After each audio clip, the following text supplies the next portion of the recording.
Good morning to all my YouTubers out there. How are you? I'm glad you can make it to my channel and see what I'm all about if you're brand new to the channel. Some of you have seen my videos, and I do a lot of variety on stuff. But today's video we're going to talk about the good old traditional reel camera. What happened to the reel camera? Well, this is what happened. We got a cell phone on a steek. You see? That's what we got. A cell phone on a steek. So that works out pretty good. Kind of took over the world, didn't it? Everybody's got a cell phone. Everybody's got a smartphone. I hate them things. For one thing, they don't work like a traditional landline. You get drop calls all the time. An old person like me can't even handle them. Your fingers are all clumsy. You go on, you want to do a text message, you can't even push the buttons properly. I don't know how these young kids do it, but they do it. They live by them. But I hate them. My brother will even say that. You never seen a guy hate cell phones as much as his brother does. Well, you ask, why did I buy one then? Well, I bought it because of safety reasons. And I should have probably bought a flip phone, because a flip phone would probably have done the trick. Would take care of emergencies if you need them, but the only problem is that even the flip phones are hard to work. How do you find the number in there? You almost got to go to school to get a lesson. When you're my age, you think you're done with school. You don't have to go to school, but everything you touch today, you got to go to school for it.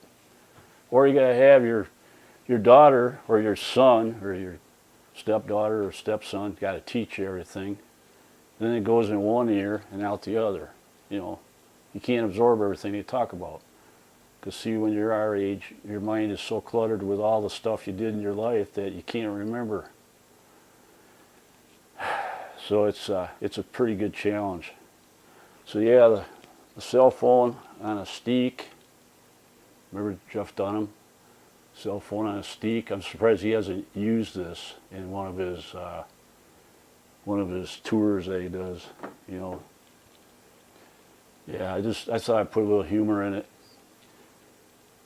You know, you guys that use cell phones and depend on them. You know, that's cool and that, nothing wrong with that. But the point I'm trying to make is, you see all this stuff here? All right, this is your real cameras. I'm talking about real cameras. This is not even a film camera. If you want to go back to the film camera, that was the real camera. That's where you needed to know what you're doing. You had to have a light meter and go out and figure out what your f-stop was, what your shutter speed was, and all that stuff. You know, people today don't even know what shutter speed is, or aperture priority, whatever. You know, aperture, just say the word aperture. They don't even know what that word means. Most people. There's a few photographers out there that are really still into it and really doing a great job. A lot of pros out there. But, fortunately, you can't find a camera shop anywhere. Now, I live in Wisconsin here, and there is one camera shop left. I used to live in camera shops. I bought more cameras than you could ever count. I started out with a Minolta SRT 101. That was one of the first 35 millimeters back in the day. Well, I shouldn't say it's the first 35 millimeter. It was, in its day, it was way down there in the life, you know, where it was one of the first. I could say that traditionally. The first real good 35 millimeter film camera. It had a light meter built into it, and they had a little C in the middle, and then you put your line into the middle of C, and that was your light meter. And then that told you that you'd get a real good picture. Then they went with the digital type stuff where they got a light that flashes. If it's flashing, it means you can't take the picture. You know. Now, years ago when I was taught in high school, there was no light meters. You had to guess at everything. You had to get an idea in your head what works the best. So on a regular day, on a sunny day, you know, the standard was 1/60th of a second for the shutter speed, and f/16. That was considered pretty decent. But you had to be pretty steady when you shot it. And then we went to 125, 1/25th of a second. Now there you didn't have to worry too much about movement on the camera when you took the shot. You know, you can move a little bit, hit the shutter, and you'd be fine. And then you'd shoot that at about f/18, somewhere around there. And your picture turned out pretty good. So it was all kind of a guessing game. But really you needed a light meter to figure it all out. So you had to invest in a light meter. Well, I grew up in that world, and I've probably forgotten more about those days than what I know about the technology that I'm forced to learn now. But I just thought I'd share this with you, and I want to tell you what I've got here, my collaboration on just film alone. This has nothing to do with video. I used to be involved with artists that wanted me to come in and film their artwork that they had painted. And then I would take their photograph of their artwork with a set of lights, the right tripod, and I would do copy work of their work. And it took a really high-end camera to be able to capture all the detail so that when you printed it on a big printer, you couldn't tell the difference.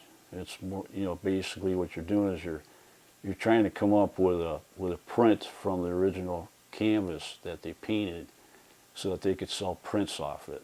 And them are lithographs. And I was doing that for quite some time. I've done a ton of them. And they call them G-clays. You guys probably don't know what G-clays are. G-clays are where you photograph the original artwork, you make it into a print, and you got to do it at a very, you got to have really good equipment to do it because it's got to look exactly like the original does. All right, and then you could print any size you wanted, you know, as long as it fit the aspect ratio. You know, you don't want to chop the sides off or chop the top and bottom off, so you would do that. So that's what I was hired to do. I didn't make a lot of money at it because things went sour, and I ended up where I had to quit with this one particular artist. He didn't have the money to spend on my services. So I wasn't getting paid, so I had to leave and quit doing it. But I've done probably, I don't know, 250 pieces of art in my life and made G-clays out of them. So I'm pretty experienced. And it's not just taking the picture and a photo, it's taking it to the computer and getting the colors to match perfectly like the original. And that takes a lot of effort to do, a lot of equipment. You know, it takes a spectrometer, you know, that you can go on and look at the colors and compare them. They got actually a book that has millions of colors in it. And then what you do is you take the book and you take the color chip that matches the color that you're looking for, and you tune it in until you got it to where it was just about right dead on. And then it was good to go. But then when you got that color right, then the other color was off. So you had to isolate the colors so you didn't disturb them. Excuse me. And then you'd, you get into to the next color. Well, you went from purple to green or something. You'd have to isolate the green, and then you'd have to change that color until it matched perfectly with the artist's original. So that's how that was done. So my point of this video is basically this: what happened to the real cameras? Where is the stores? Where can you buy this kind of stuff? There's nowhere to go. I'm lucky. I've got a place in Milwaukee. It's called Micro Velo Camera. Used to have a commercial on TV. They're probably the only ones in the Wisconsin area, anywhere, that is high-end cameras where you can actually spend, you know, anywhere from $500 to $20,000. They've got $20,000 piece of equipment in there. You want to spend $20,000? Not a problem. In fact, you'd probably spend over that if you really wanted to. So, yeah, the point is that there's nowhere to go anymore.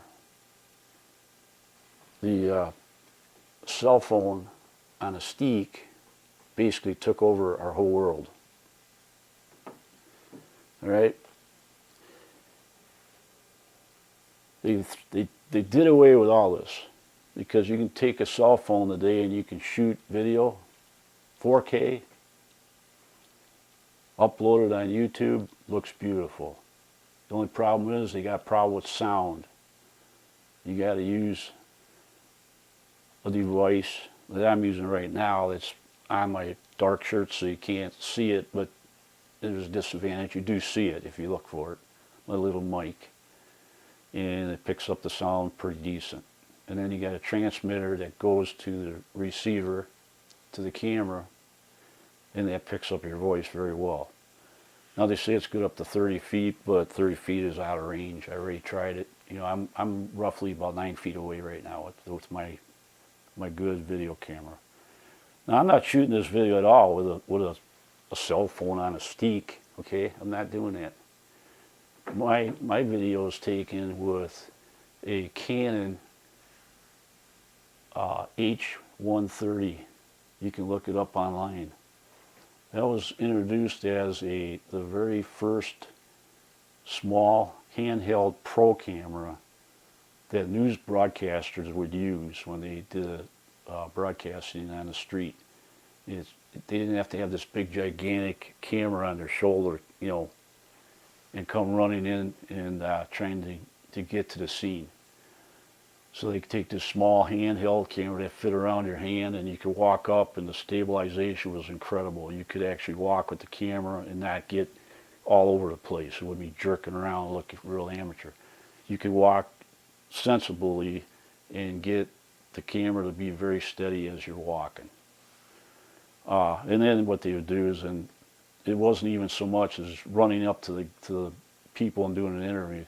The point was to be able to sit there and hold the camera handheld and interview somebody, of course with mics. You know, they each had a mic, and it was all planned ahead of time.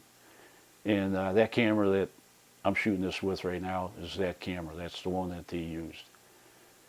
And then you got, that was just a basic semi-pro camera, I call it, and I had to have it. You know, I couldn't afford to buy the introductory level pro camera for $10,000. You know, it just was not going to happen. I mean, when I tell you that what this stuff here costs, you're going to flip over backwards, because this had to be top notch for doing the copy work that I was doing at the time. So I'm glad that H130 came out, because when I seen that camera, I fell in love with it. I had to buy it from B&H Photo in New York, and I had experience with them guys, and they treated me really excellent. You know, they're a very decent company. I'm sure you heard of them. B&H Photo. All right, that's where I bought this camera. I bought this lens right here from them, and this lens and this flash and this macro lens I bought from Microvello in Milwaukee, and also my cable release that I got here for taking photos. Like when you're doing studio work, you would push the button, you take the photo, or if you're doing copy work, you'd have to push the button to do the photo, because the camera can't move when you're doing copy work. It has to be perfectly solid, and the lights have to be pointed on the subject perfectly. It has to all be lit evenly so that you don't have any highlights, shadows, or anything like that happening.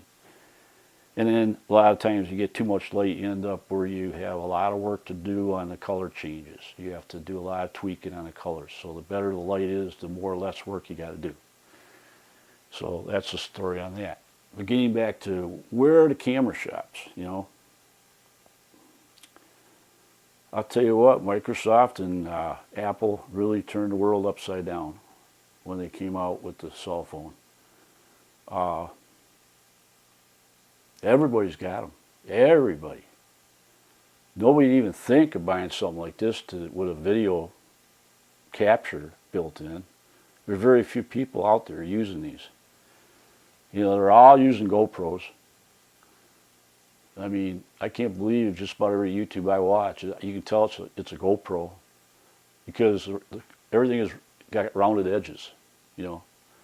There's nothing straight. You can see the fisheye view that you get with a GoPro. You know, you can put it through a camera, flatten it, you know, put it through your program, you know, your editor, and you can, you know, straighten the edges by there's an option you can put it in, and it'll make it look square, you know, like it's supposed to. But you can still see the flaws if you look hard enough. GoPro and cell phones. That's what's taking over the world. You know, that's what everybody lives on. They're cheap. You know, you can buy a cell phone for $150. If you buy one of them, you're going to have more than a cell phone on a Steek. You're going to have an Osmo. You know what an Osmo is? An Osmo is another company like DJI. Osmo's got a gimbal that you can put the cell phone and mount it right inside, and you can walk with it, and there's motors on it also that stabilize as you're walking, and it keeps everything going real smooth. All right, now that unit is $599 for the Osmos. GoPro makes I call it a Steek also.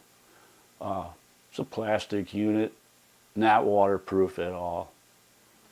You mount your GoPro in there, and it's also run by motors to where you're not dependent on just a plain old stick to videotape everything.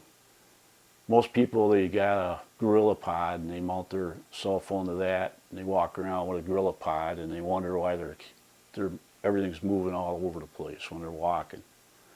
You know, there's inexpensive ways to make your cell phone work to get stabilization, and I'm just kind of, you know, it's a learning curve or learning video for them putting out there so you guys that are watching my channel understand the pros and cons of being a videographer or a photographer. You know, a videographer is a guy that relies just on video. I'm sure you all know that. And when you're going to use a cheap camera, and I'm going to tell you something else. You know, you buy the best Apple phone today, you're looking at, I don't know, $14.99 for a stupid phone. And what does it do for you? How many options are you guys using when you pay $14.99? You know, is it really, really worth buying a $14.99 camera every 2 years? Is it really? Come on, guys. That's such a waste. You know, what's wrong with buying a $150 Samsung phone, whatever you call it, $150, and get some kind of package for like $30 a month that'll let you make calls, let you text, let you have unlimited talk time. You know, your data's not going to be up there, but if you stay off the damn thing, you won't have to worry about data. But no, you got to sit there and play games on it all day. That's what uses up your data. And yeah, I know if you go to somebody's house, you can use their internet, and then you don't get charged for data. I understand all that. But still, I see people in doctors' offices that are sitting on their phones, and that's all. They can't sit and talk with anybody. They got to sit there and stare at the phone all day. You know, so Yeah, this is all about gripes, you know. That's what I'm good at, I guess. But it really disturbs me when you take this, this, and this. Now I'm going to tell you basically what I've got involved with this stuff here. Okay, this here is a Canon 1DS Mark II camera. And you can see it's got a lot of stuff on the back. It's got a great big battery on the bottom. You know, it's real heavy. And it's a pro camera. I mean, back in this day, you know, they had a Mark I, or I believe it was it was a EOS 1DS Mark I. That's what it was. Yeah, 1DS Mark I. That camera was like, I think without the lens at that time was like $7,000, I think, somewhere around there. And when I went to buy this one replaced that one. This one had better options and everything. The only thing it didn't have was video. We didn't even know about video at that time. You know, they were just getting started with digital stuff. And they got into the high-end digital. And then later on, they came out with the same kind of camera a year later, the same camera, 1DS Mark III, they called it. Same camera, everything's pretty much the same on it, except it did video. The only problem is that the file that came off of it was a different type of file than we're used to. You know, there was no MPEG-4s, there was no AVCHD, M264, none of that stuff. You know, it was some goofy file that you had to run through a converter first and then convert everything. So if you had a video, you had to run it through a conversion and then convert it down and compress it so you can run it and then make a video out of it. So that didn't make sense at all, because you're taking a raw image and then you're turning around compressing it, and now you're making it worse than what it's supposed to be out of a, you know, $8,000 camera. So anyways, this camera doesn't have video. The body on this camera at that time when I bought it was $6,999. Oh my goodness. A lot of money, right? Yep. Did I make any money off of it? No. No. The lens, this white lens you see here, this here is a 70 to 200 millimeter. It's a 2.8 lens, one of the best lenses that you can buy from Canon. It's an ultrasonic lens. There's a lot of stuff on this lens that I still don't know to this day. You know, there's some buttons on here I never bothered even playing with. I hardly ever use this lens. I bought it because I just wanted to have it. All right? That's good enough excuse, ain't it? I just wanted to have it. So, this lens, at the time I bought it, was $2,400. Right now you can buy the same lens for $19.99 from many people online. I just looked it up a little while ago. I was ashamed when I seen that. I paid $24.99 when it was brand new, and I don't know if they're still making that lens. They probably are. You know, they might have a few changes made in it. I don't know what changes were made. I ain't keeping up with it. But that's that. Then we got the lens on here, which is a 24 to 70 millimeter. And this is a 2.8 lens also. And what's nice about this one is when you put it on 24 millimeter, we have a full-size sensor in this camera, full-size sensor. The sensor is the size of a 35 millimeter film. If you take a negative of a 35 millimeter film and measure it, the sensor in this camera is that size. The one that's in a cell phone is probably a 1/4 inch by a 1/4 inch. That's all it is for a sensor. And they're putting 4K on that chip. Does a pretty good job. I've seen some 4K come off there. It looks incredible. I'm amazed. The 1DS Mark III that I could have bought later took video, and the file sizes were just horrendous. I mean, it would suck up your card in no time flat. You had to have a card that was out of this world. But now, today, 2019, you can buy these cameras, you know, but you got to buy them online because you don't have a camera shop in your backyard, because Microsoft and Apple flooded the world with cell phones, okay? So now the camera companies went out of business. There's no more going and developing film and coming back with photos on prints. You know, people still do make prints off their cell phones. They take it to Walgreens and they punch in the numbers and they tell what size they want, and they come up with prints. Not a problem. And they're not inkjet, they're still chemical, which is great. If they're inkjet, I'd be very concerned about it, because inkjet's going to fade. In 10 years, you can throw them out. There won't be nothing on them. Inkjet just don't last. So chemical, I hope they stick with the chemical for as long as they make prints. Well, why make prints? Nobody looks at them. The only time they look at them is if you make a big one and you hang it on a wall. And then after a while, when the people come over, they get used to seeing it, and they don't even bother looking at it anymore. So you go out and you take a lot of photos. The best you can do, I think, is upload them in your, or download them in your computer, take all your best ones, make a slideshow out of it.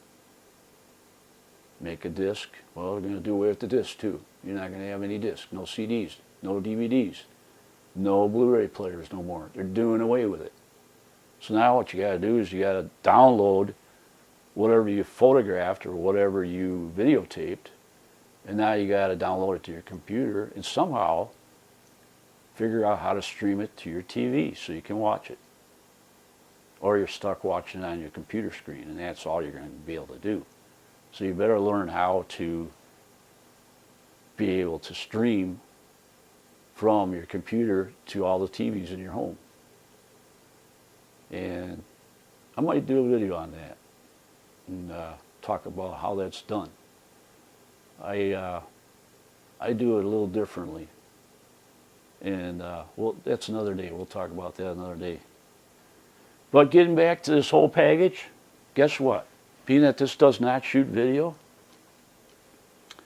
I went into Microvello and I wanted to trade this camera in on my DJI gimbal, which I purchased. You guys know that I've been using it for quite a while now. I've been walking around with it. It does a great job. That's about $799 for that unit. And you mount your video camera on that. And by the way, a typical video camera, when I was going from the regular camera to a video camera, I always said that the video camera has to be by itself. The picture camera has to be by itself. If you put two in one, you're taking away from one or the other. That was my belief. So I never was a believer on having one camera do both. So this is why I always had a good camera to take photos and a good video camera to do good videos. So that's why I bought the HFG 130. That's what's called, HFG 130. That's the correct name of that particular camera you're watching right now. And I got it sitting on a gimbal, and it's all by itself. Motor's locked in, and it's pointed at me right now. I'm not hand holding or nothing like that. So I don't even have to worry about taking it off and putting it on a tripod. All I got to do is take that gimbal. It's got its own legs on it. It's standing on a chair and point it at me and turn on the receiver, turn on my mic, and presto, you're ready to go. It's that easy. You can do the same thing with your cell phone, by the way. You know, if you want to use your cell phone, just get yourself a Samsung Go Mobile, I believe it's called. And I got a video on that. Go through my videos, and I talk about it. There's a video in there. It talks all about the mic system. What's good about it is by using this little lavalier mic that I clip on my shirt, I can go out on a real windy day, and it knocks out 80% of the wind noise. And then the wind you do hear, the wind sounds real, like it's supposed to. It's like your ears hear it, you know. You're not hearing it, you know, that terrible sound like you do on a lot of videos. You can't even hear the guy talk. The wind is so strong. But try this Go Mobile. Check out my video. You can use it on your cell phone. You just got to buy an adapter for it. It works on the Androids, real nice. As long as you got a plug to plug in for a microphone, you're all set. That'll work fine. Apple made it so you can't use it. All right? There is ways you can use it, but I'll let you guys figure that out. I'm not going to get into that. It could take me a whole hour to explain that. So yeah, back to the cameras. There's no camera stores anymore. I went to try to trade this in. All right, that's where I'm getting at. I went to trade this in on that gimbal that you're looking at right there. I figured that I could swap this out for like a 10-8, what do they call it? 1DS, no. Canon 80D, that's what I'm coming up with, Canon 80D. I know that's a good camera for video, all right? Because there's a couple of guys out there that are YouTubers that I watch that are more, you might call high-end people that I see their videos and they work real well, and then they use a gimbal. You know, it's pretty heavy, you know, to carry around, but it does a beautiful job. So I went in and I thought I could get an 80D, swap this one out, maybe pay a few bucks to boot, you know, to get it. He says, well, what kind of camera you got? And I says, well, I got a 1DS Mark II. They looked it up, and he says, well, your camera is only worth $588 or $580, whatever that, you know. I says, oh, really? Well, you know, I could use this for a boat anchor to probably get better use out of it, you know. So maybe I just pay cash for the camera then. But then I says, no, I think I'm going to look into it a little further to hold back on it. So I held back on it. And then all of a sudden, this gimbal came up from DJI. And I looked at it on a picture and I says, you know, I'll bet you money you can put a camera or a video camera on there that's like mine, and it'll balance fine, it'll work fine on there. Well, you couldn't get any answers out of DJI. You couldn't get any answers out of anybody at a camera store like B&H. They had no answers. And the availability for that was impossible. You couldn't even get that thing. You know, it's, oh, what is the name of it? I'm going to walk away for a second here. I'm going to turn this off. Okay, I'm sorry, folks.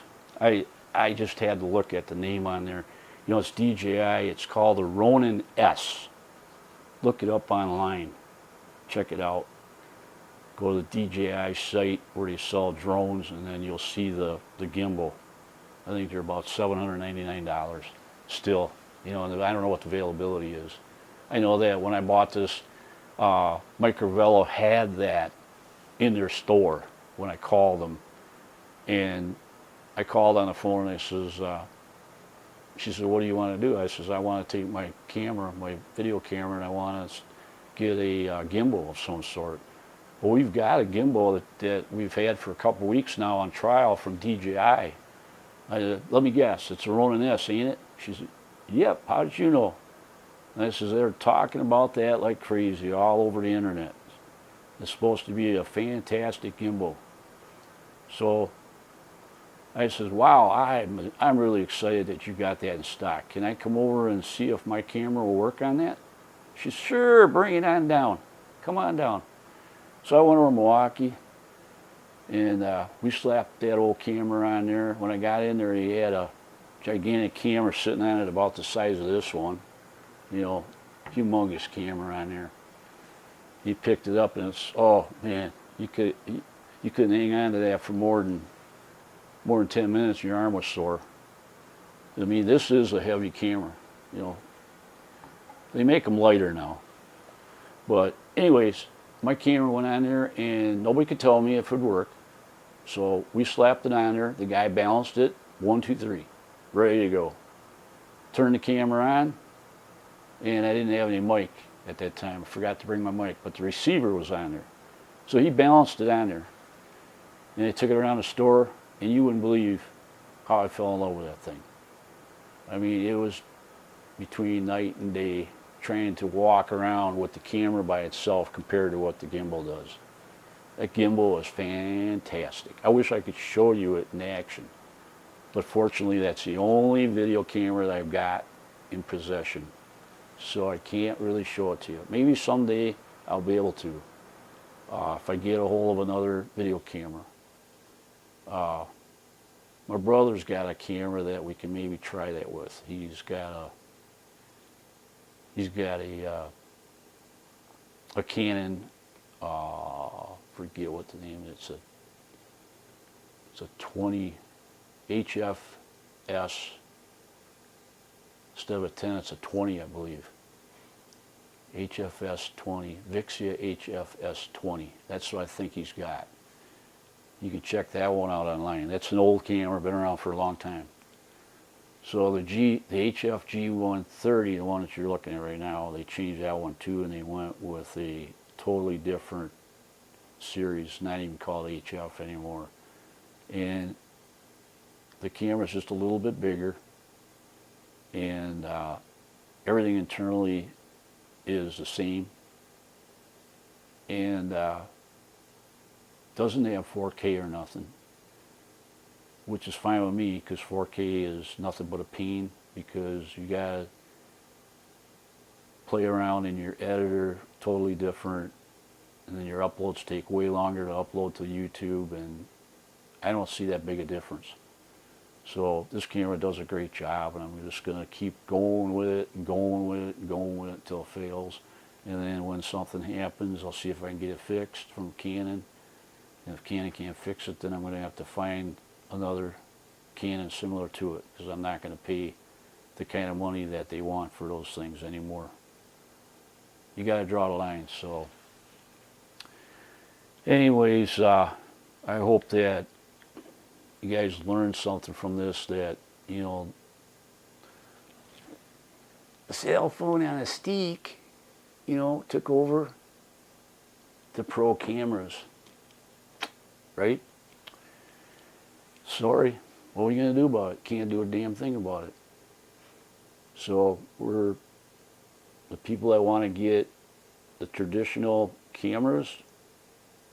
You got to go online, got to do your research, have them shipped to your house. Can't talk to a person anymore in the store. You can't put your hands on it. You can't get the feel of it. You have no idea what it's made out of.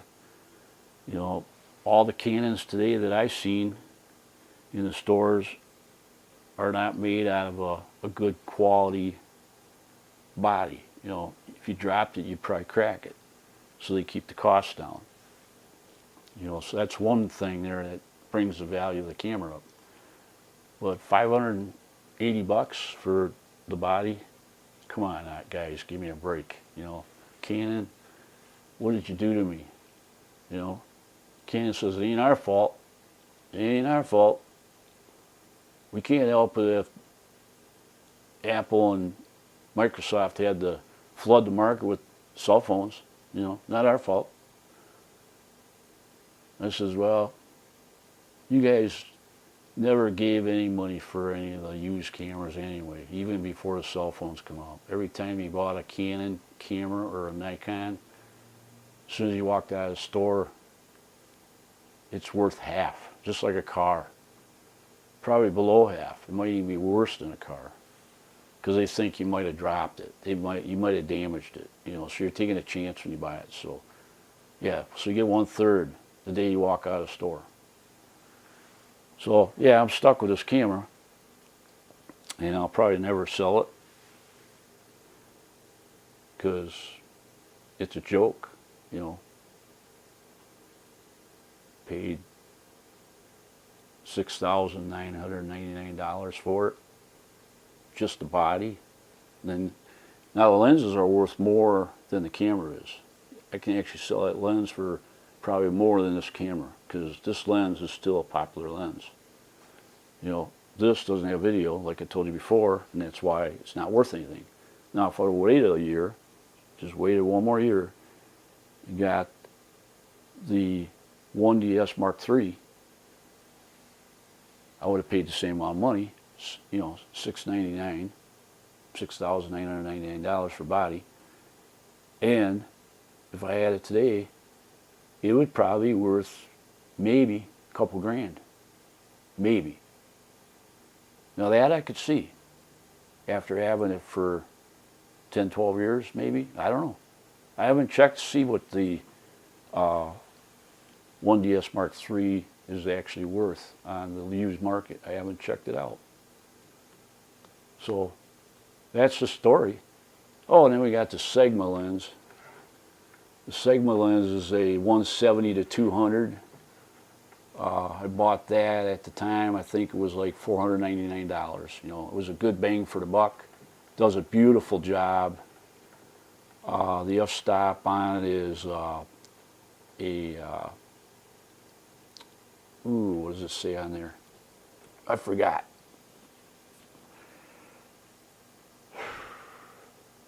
It's f5 to a 6.3 f-stop. No, 1.5, I believe, to 6.3. That's what it says on there. I haven't used this in ages. This lens probably only took about 8 pictures in its life. And another thing that's bad about this lens is it's a push and pull lens for zooming. That's a no-no for a sensor type camera, because what it does is it pushes back dust into your sensor. Now the sensor in there is real critical. The sensor, when I bought this camera brand new, I had to send it back, because doing copy work, you're shooting with tremendous high apertures, like f22. When you shoot f22 and let's say you're to take a picture of the sky with a tripod at f22, and then you take it on your screen on your computer and you blow it up, guess what you're going to see? You're going to see all kinds of black specks. Those are all dust particles on your sensor. Now if you push the f-stop up higher, or lower I should say, you wouldn't see any specks at all. Alright? So Canon thinks that you're never going to use f22, so what difference does it make? You know, well, it makes a lot of difference to people that are doing copy work, because you got to get that f-stop real high to be able to capture the detail, you know, because it does its best job at a high f-stop. You know, so that's what I went through. So I sent the camera back, and then they gave me a new one, and I did the same test, and guess what?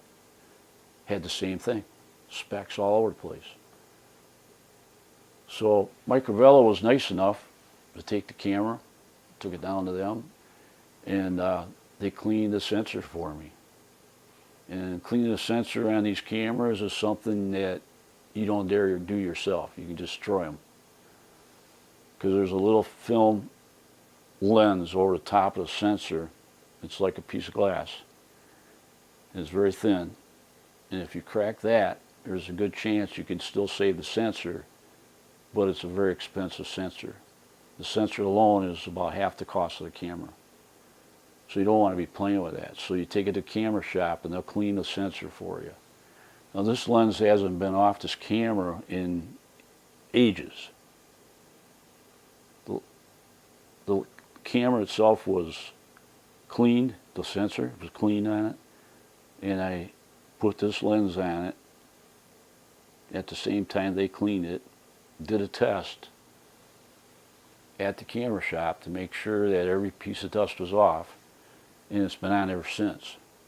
Now if I want to put this lens on, what I have to do is I have to take this whole camera into a high humidity room and carefully turn it upside down, take this lens off, and put that lens in its place as quick as I can. And make sure that all the dust particles are clean before you do this, before you take it into a bathroom where you would turn on the shower, get the room all steamy, real good, and then go in the bathroom and swap out these lenses. Sounds crazy, don't it?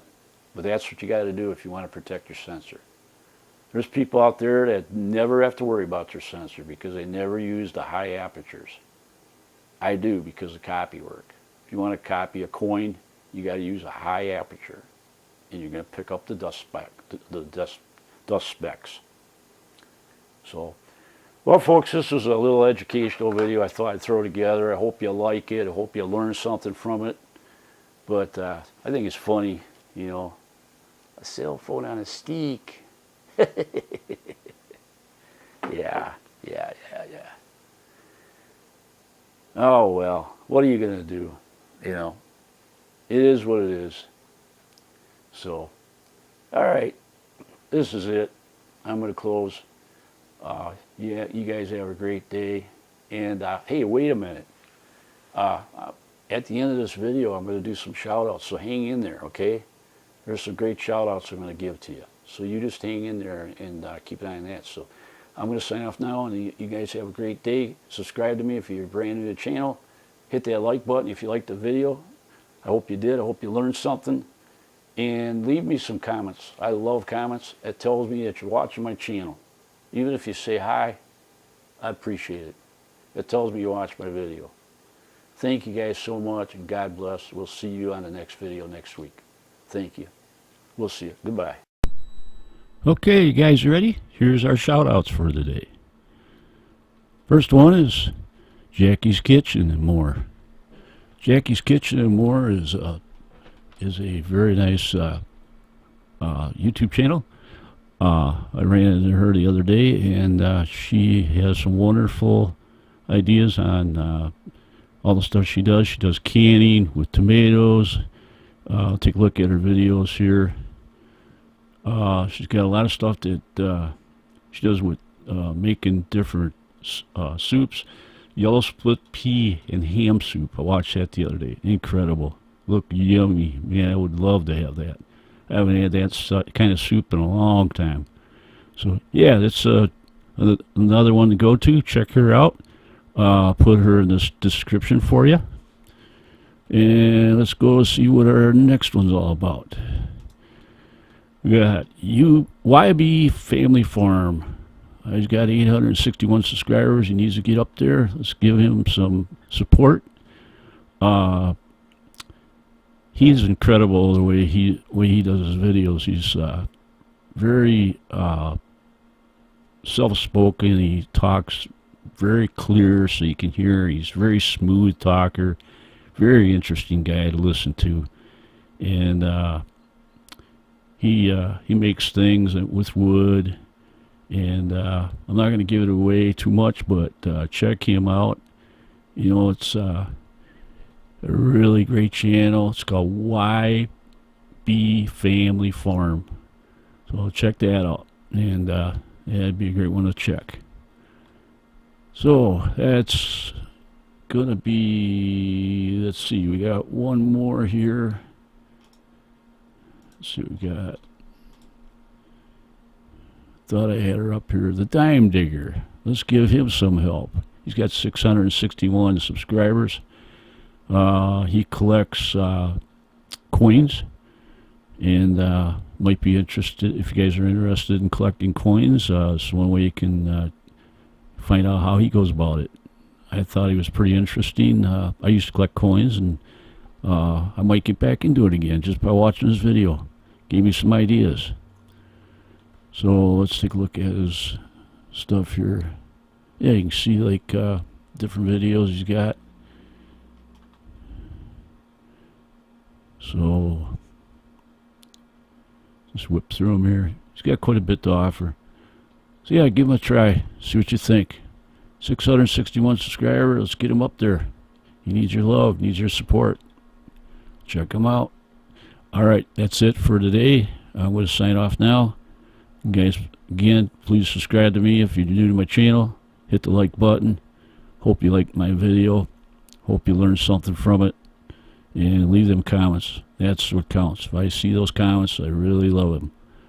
So you guys have a wonderful day, and God bless. We'll see you on the next video. Thank you so much for your support. Goodbye.